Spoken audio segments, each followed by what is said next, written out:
Xiao Ning'er berbalik dan mengambil pandangan terakhir di dunia penjara abis ini. Kadang-kadang, dia bahkan berpikir betapa bagusnya jika mereka tetap berada di penjara abis selamanya. Bahkan jika dunia penjara abis membeku dingin, dengan Nili di sini, dia akan merasa hangat dan memiliki seseorang untuk diandalkan. Nili menoleh ke belakang bertanya, "Ning'er, ada apa?" "Tidak ada," kata Xiao Ning'er, menggelengkan kepalanya saat pipinya memerah. Dia menundukkan kepalanya saat dia berjalan ke arah teleportasi. Nili kemudian melangkah ke arah teleportasi juga. Kota Glory. Selama mereka pergi, arai 10.000 binatang iblis selesai. Baik Ye Xiu dan Ye Zong merasa senang di hati mereka.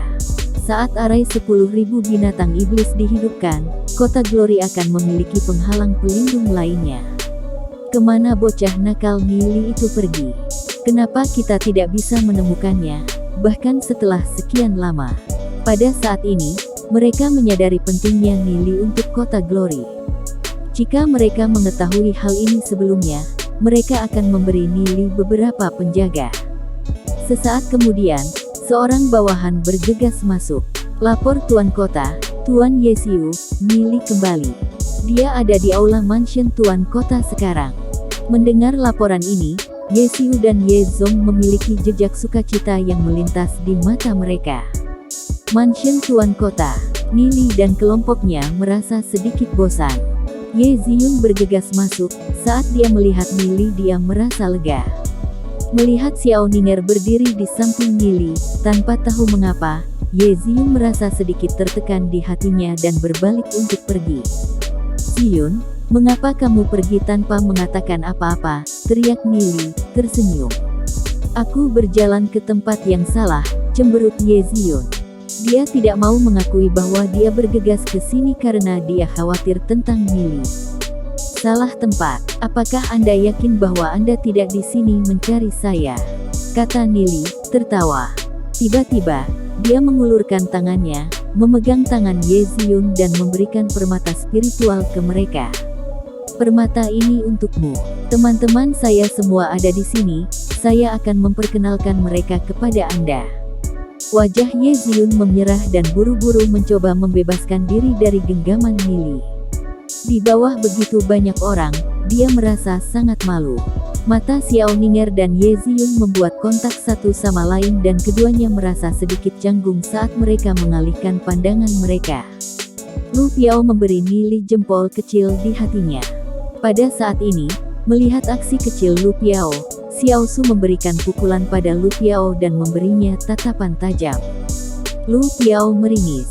Jika Xiao Su bisa lebih seperti Xiao Ning'er atau Ye Ziyun, yang sangat lembut, dia sudah sangat puas. Dia tidak bisa menahan napas panjang di dalam hatinya. "Kita semua teman sekelas, kita sudah saling kenal." Du Ze memberi Ye Ziyun senyum ringan. "Ini adalah Xiao Sui, tunangan Lu Piao." Meskipun mereka teman sekelas, beberapa bulan sebelumnya, mereka masih sangat asing dengan Ye Ziyun. Tetapi karena Nili, mereka bisa menjadi sedikit akrab satu sama lain. Pada saat ini, Ye Zong dan Ye Xiu memasuki aula. Ketika Ye Zong masuk, wajah Ye Ziyun sedikit berubah. Jika ayahnya melihatnya bersama dengan Nili, dia pasti tidak bahagia. Ye Zong memasang wajah dan batuk 2 kali. "Hormat pada Tuan Kota." Du Ze, Lu Piao dan yang lainnya buru-buru membungkuk pada Ye Zong. Mereka belum melihat Ye Zong sebelumnya. Karena ini adalah pertama kalinya mereka melihat keagungan Tuan Kota, mereka tidak bisa menahan perasaan panik. Nili perlahan berbalik dan menyapa, sambil tertawa, "Selamat siang, ayah mertua." Mendengar kata-kata Nili, Ye Zong hampir merasa mati lemas. Jika ini adalah orang lain, Ye Zong pasti akan memberinya tamparan yang kejam. Namun, setiap kali dia menghadapi Nili, dia merasa tidak berdaya. Dia masih memiliki banyak hal yang membutuhkan bantuan Nili. Dia batuk dan mengalihkan pandangannya. Ketika Nili berbicara dengan Ye Zong dengan cara ini, wajah Ye Ziyun memerah saat dia dengan cemas menarik sudut pakaian Nili.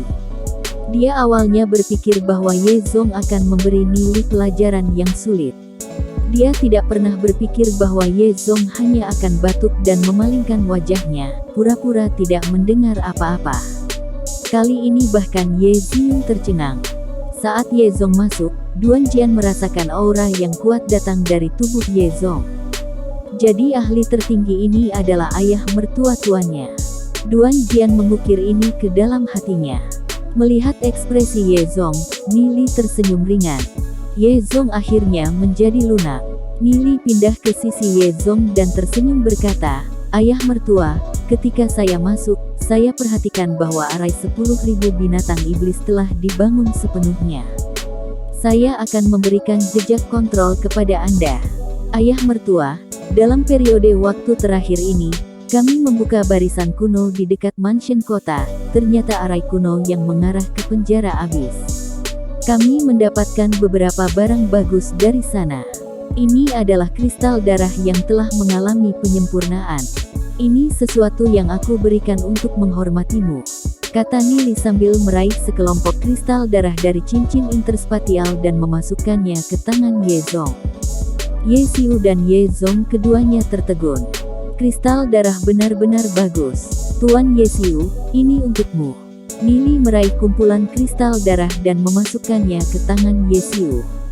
Mengambil begitu banyak kristal darah dalam sekali jalan, ini benar-benar kaya raya.